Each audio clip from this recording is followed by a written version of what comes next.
Okay, it's just a quick sample on how to get capacitance in a fully phase system. Let's go.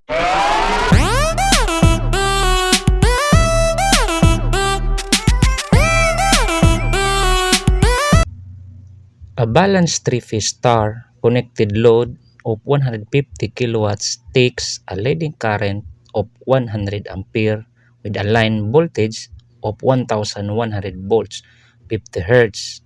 Find the capacitance of the load per So, ano phase. bang given sa problem? Okay, so meron tayong power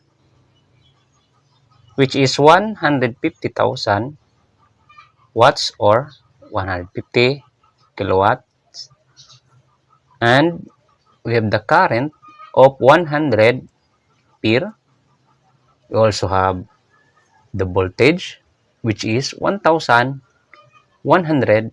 volts, and we have the frequency which is 50 hertz.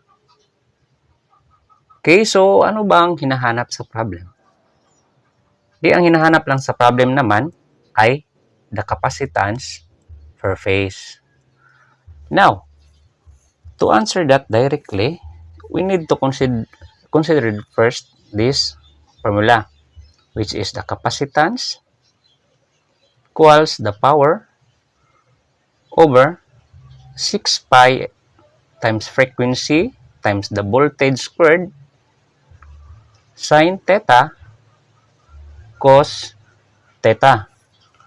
Now, as what we've seen the formula, we already have the frequency, this one, also the voltage, we already have, and also the power. Okay, so meron din tayo dyan. But, ang wala lang natin sa problem, which is this, the angle. Okay, so how can we get the angle? By getting the power factor. So, how to get the power factor? Power factor equals the power over 3 phase times voltage times current. Okay? So, plug na lang natin.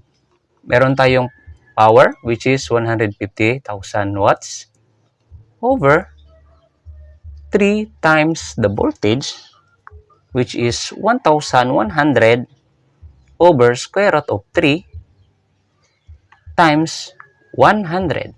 Bakit ba may over square root of 3 ang voltage? It's because naka-star connection siya. That's why we need to put over square root of 3 sa voltage. Okay, so we can now have the power factor of 0.787.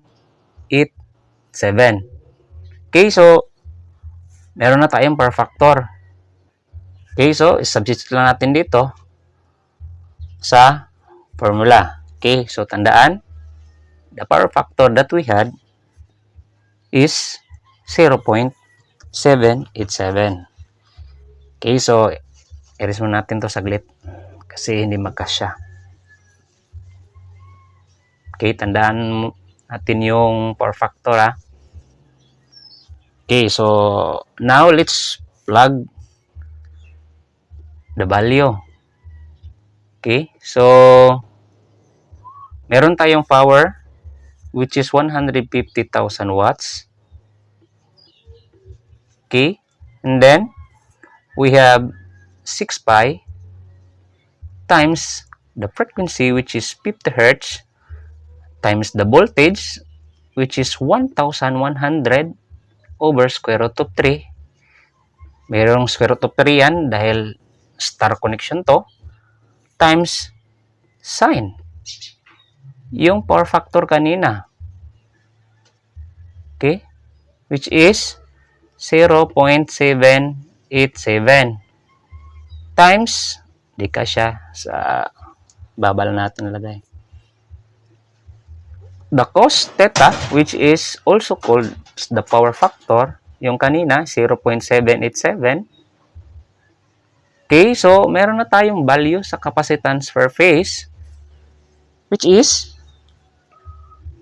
813 microfarad. Okay, so yan lang. Maikli ang solution. It's because we use this formula. By using that formula, yun, nakakam up tayo ng maiksing solution. Okay, that's for today guys. Thank you.